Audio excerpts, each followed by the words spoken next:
All right, welcome back, guys. This week, we're going to talk about progesterone. So here we go. Carmen, hit us with progesterone.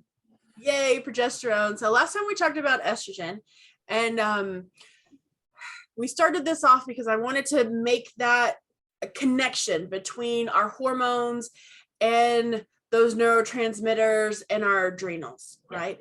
And I started with estrogen because sometimes that one's not quite as obvious as progesterone is in that relationship. And progesterone's a hormone, right? Just like estrogen's a hormone, estrogen, progesterone, testosterone. We talk about DHEA, our cortisol, that stress hormone. The steroid pathway, like how our body makes those hormones, starts with cholesterol, goes to something called pregnenolone, and then to progesterone. And then at progesterone, you have that fork where your body can use that progesterone to make cortisol, or use that progesterone to continue on to make androstenedione, and then testosterone and estrogen. Okay. Right?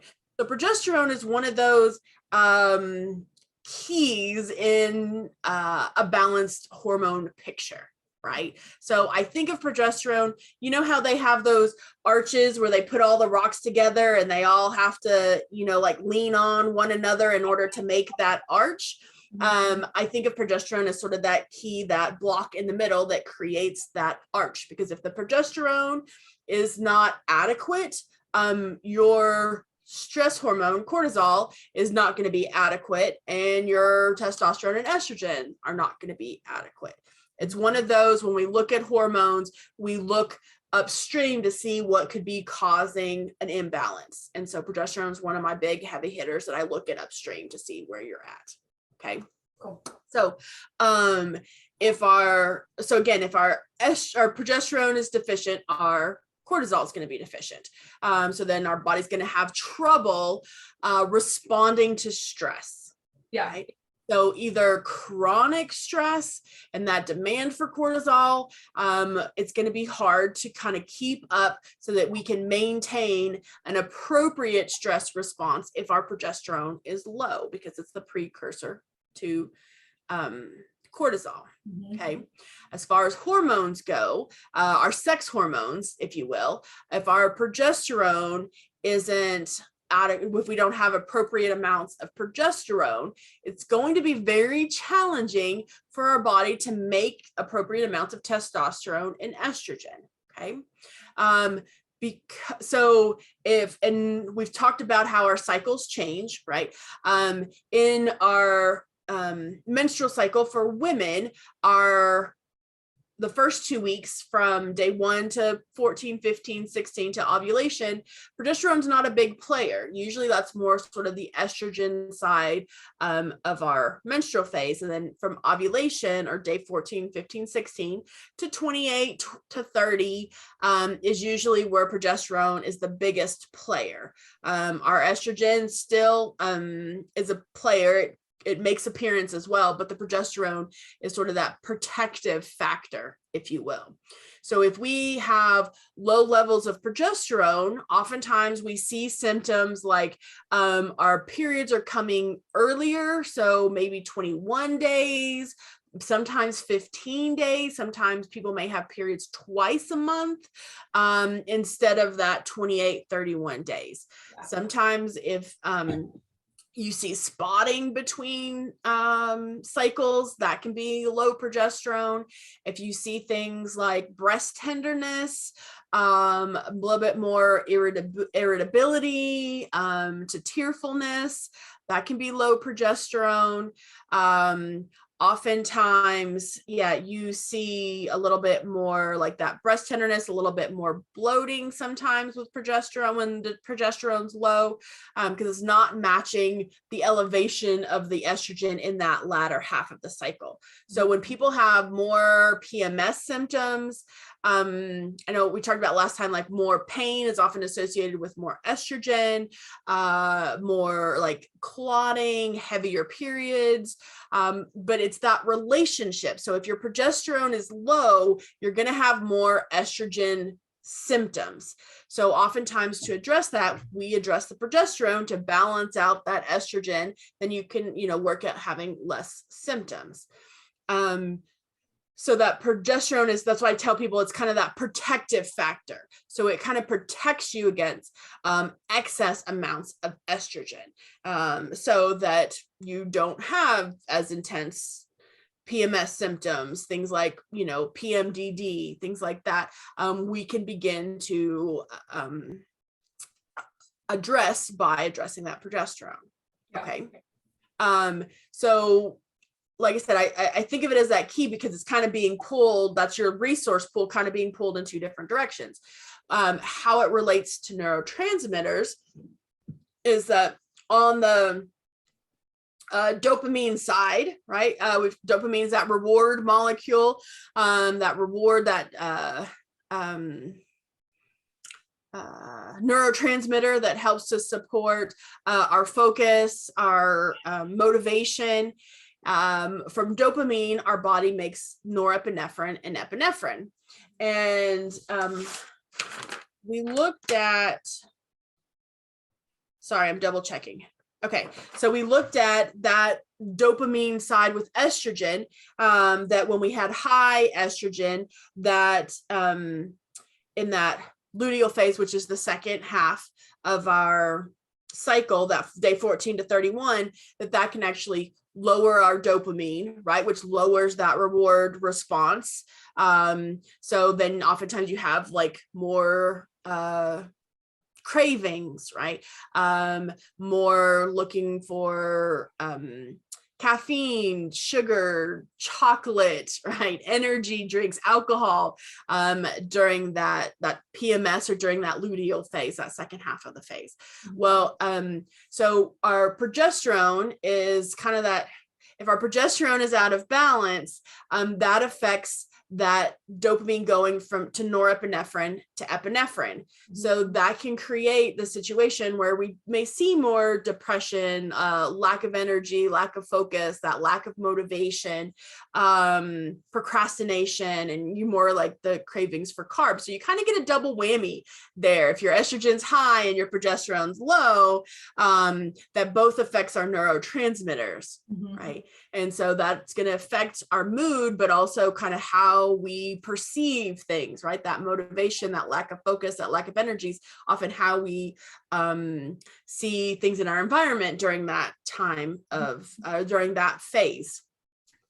So understanding that relationship can be very helpful in identifying how our neurotransmitters change in relation to our progesterone levels, the importance of our progesterone levels in how we address or how we respond to stress, and how even our estrogen responds on a regular cyclic basis. Yeah.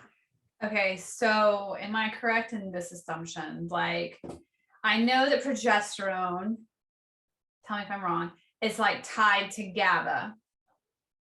Yes. Yes. Okay, so progesterone is like more of like relaxation, calming, which that's GABA.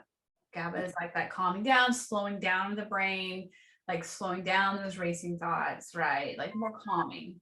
So if we're low on progesterone, then it infers that GABA then is not being released. So that is part of that like anxious state, just staying like anxiety, staying like racing thoughts all the time. It's because of that whole part of the reason, I won't say all of it, but part of the reason is that whole pathway then is not properly running in the levels it needs to be. Right. So if you think of it a lot, kind of like a balance beam, no, a teeter-totter, is that yeah, so estrogen or progesterone is more, it doesn't have an influence on GABA, but also on that sort of physical relaxation, right? So like of the muscles, of the uterus even, or of the blood vessels that are associated in the uterus. That's why we actually, have bleeding. And so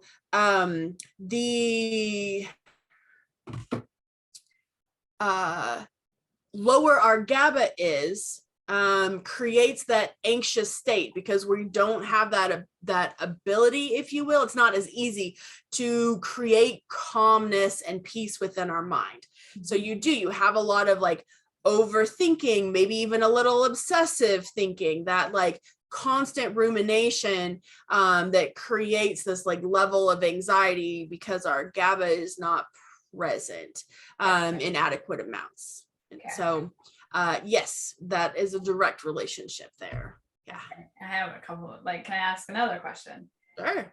Okay, so I think we need to talk about men too, because men have progesterone, right? As well. Yes. Okay. Yes. But before we get there, I want to talk about like progesterone and cortisol relationship, just so people can understand clearly this pathway. So progesterone so cortisol is a hormone, progesterone is a hormone, and progesterone is a precursor to cortisol. Correct. Progesterone is also a precursor to our sex hormones. Yes. So if we go back and we think about the human brain, right, and that we are animals, and you think about animals, like their main objective is survival, and then reproduction. Okay. I always remind this because I think we get so far away from this that we forget that. So our brain is wired for survival first. Yes. Right? Like it does not care about our goals. It does not care about our dreams, our future. It does not care about any of that. First and foremost is survival. So of course, and it doesn't matter, stress, anything that it perceives our brain as a threat. It could be a perceived threat. It could be a real threat. It doesn't matter. But if your brain is constantly perceiving threats, it's forcing it down that survival pathway, which then is going to force progesterone to convert into cortisol. And the body's right. Like, remember, survival first over reproduction. So it's not going to care about the reproductive pathway because we have to do survival first. So no wonder when we're in this stress state all the time, we're constantly having to produce cortisol, which is constantly having a high demand on progesterone. And then we find ourselves in a situation where both are being tapped out. And then we have hormonal issues because progesterone is just not available enough to go to sex hormone pathways. And now we're like compounding the issue. Is that accurate? Yes, that's correct. So when you think about that, so if you look at that relationship, right, when we're in survival mode, and that's when our demand for cortisol is higher, right? Then your body, your brain and your body says, okay, we're trying to keep you alive. We don't have time to reproduce. We don't have time to worry about that. So you see in men and in women, you can see changes in libido, right? Because men have progesterone and estrogen, and of course, testosterone, right?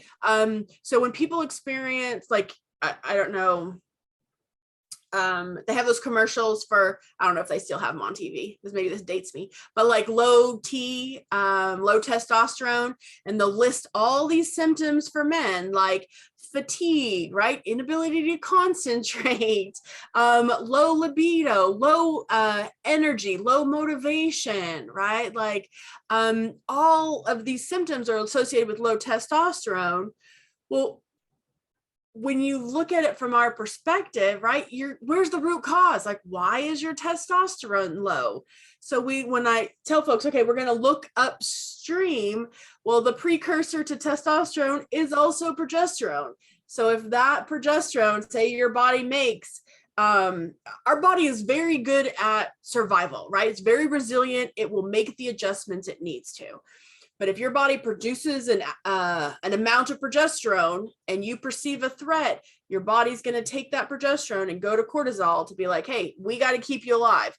Let's, respond appropriately to keep you alive. Yeah. And so you're going to have less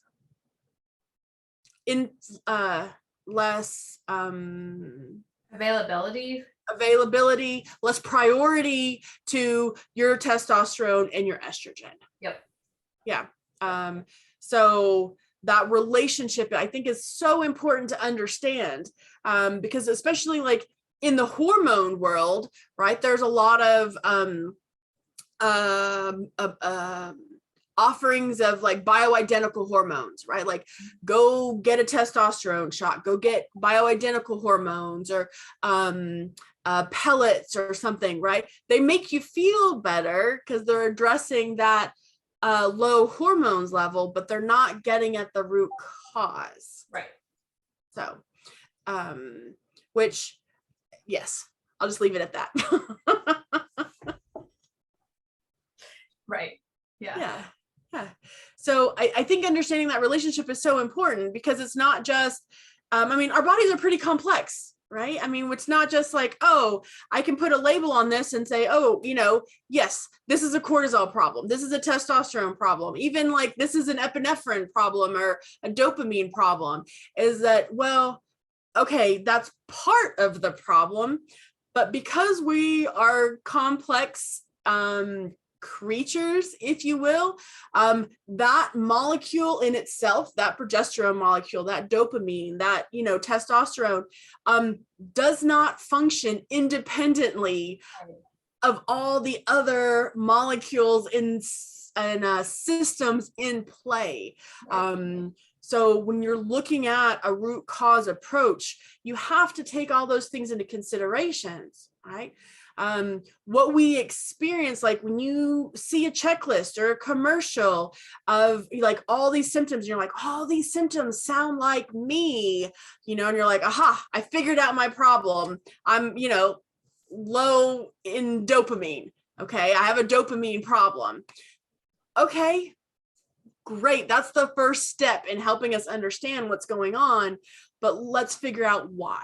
Right, let's figure out why, and what are the players involved. Yeah, because it could still be a progesterone problem that's causing that low dopamine. Right. And it's just this model. I think people are figuring out now, like this symptom management model of like, oh, I have a testosterone issue, right? Like I'll just go take testosterone pellets and I'll feel better. Is like, I'm kind of fired up today, but I feel like it's ignorant, to be honest with you. Like it's just like a quick fix answer, and like an unwillingness to like, well, maybe I won't blame the person. It's just like a lack of education, right? Like it's just a lack of education decision. Like, no, like where in the body is like you fix one thing, like you target one thing and it's like, oh, that solves the answer. Like that is not how it works. Like this is a whole system. Yeah. Right? Like I don't go to like the car and be like, oh, well, my fuel filter's clogged and it's not working. I'm just gonna go put some more gas in there. That'll fix it. Right? That's true. Yeah. Part of the problem, I think, is that we've been kind of programmed, right, in this current conventional medical system, that it's that a pill for every ill, right? Or like every ailment. It's like, oh, I have this problem. Okay, well, I can go to the doctor and they're gonna, you know, give me a pill to address this problem. I think that we're moving away from that. I hope as a society, people are starting to question and understand, and a little bit more yeah, I'm hoping. Yeah. But so this can be a little bit of the challenge though, because we've been programmed to be like, okay, aha, I've identified this problem, right? I took this survey online. I like watched this commercial. I hit all the boxes on this problem list. This must be my problem. Okay.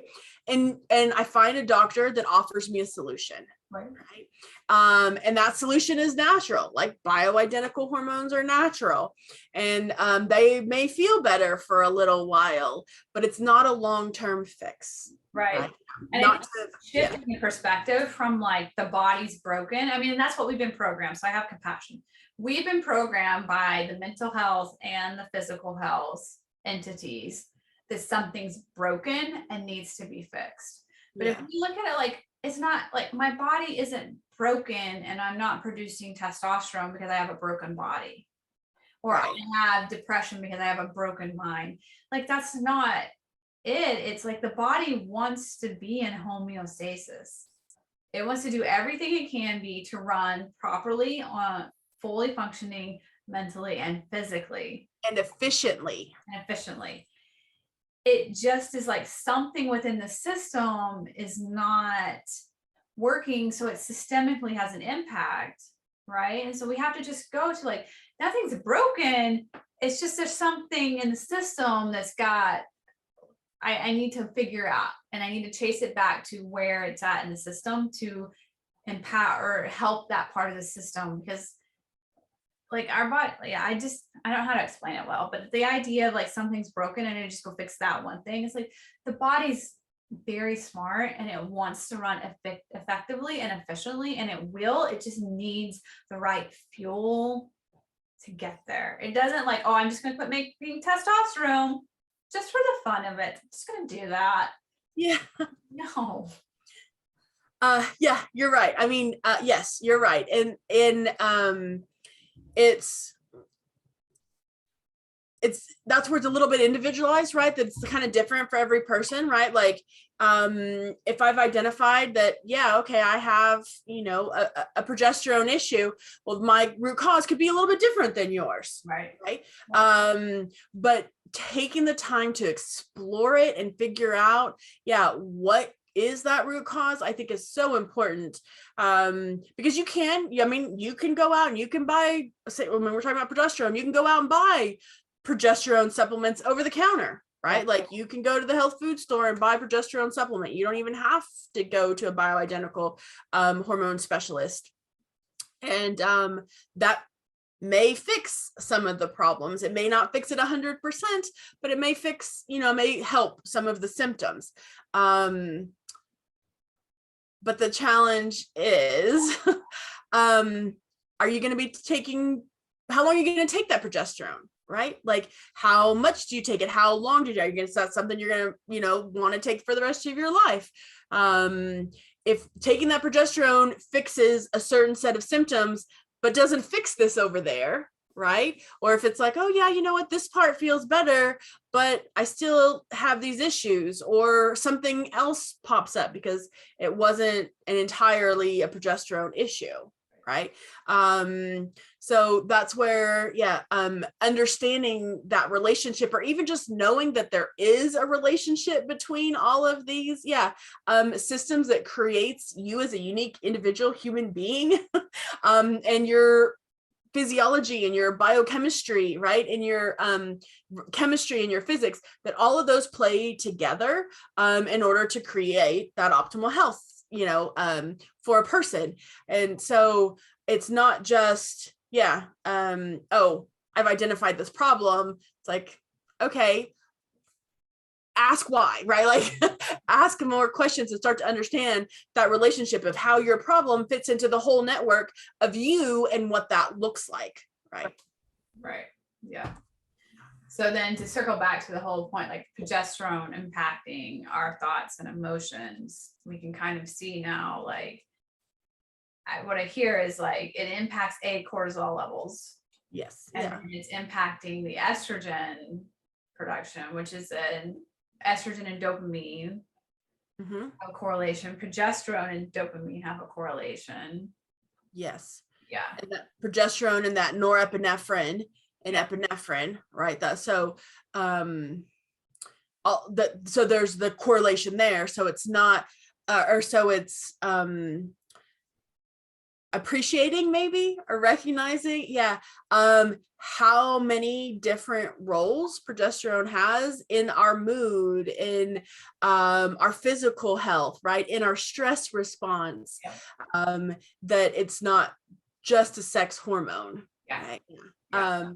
So that, it influences so many different pathways in the body and how we feel and how we think, that if you start to just, my goal is just to shed a little light, to be like, okay, when we work with folks and we begin to try to address those neurotransmitters and those hormone imbalances, is that, yes, progesterone is a huge player, but look at all these other things, right, that it influences. And so in understanding that relationship. Yeah. Perfect. Anything else? No, I think that was it. Or just understanding that the role it has in that neurotransmitters and the relationship between adrenals and our other sex hormones. I hope that made sense, but yes, that's it. And this is applicable for both men and women. Again, this is not just a woman thing. This is also, this is a human thing. If you're a human, you have all these, this is impacting you physically and mentally. And just asking why, like the rule of thumb is 7 whys. So when if I were to go to a conventional doctor, which I don't, I go to Carmen, but it would be like, okay, you have progesterone. Okay, well, why? Yeah. Why do my body just doesn't like not want to produce it? Like, why is it not wanting to produce that? What's going on behind? Okay, why? Just like the 7 whys. Yes. Yeah. You're going to get closer to trying to find, your individualized root cause, the more that you ask that why, right? And the better understanding you get of how, in this case, this hormone, plays such an instrumental role in so many different aspects. Yeah. Because then you can kind of start to connect the dots too. And you'd be like, oh, this random symptom that I had, no wonder I experienced that. Yeah. Or this symptom over here that I had and I've been complaining about for years, and people just, like brushed it off like, oh, everybody experiences that. Or like, we don't know how to address it, so don't even worry about it. It's like, oh, no, this is how this is connected to, this deficiency or this imbalance in this hormone. Yeah. So cool. All right. Thanks, Carmen. See you guys later. bye.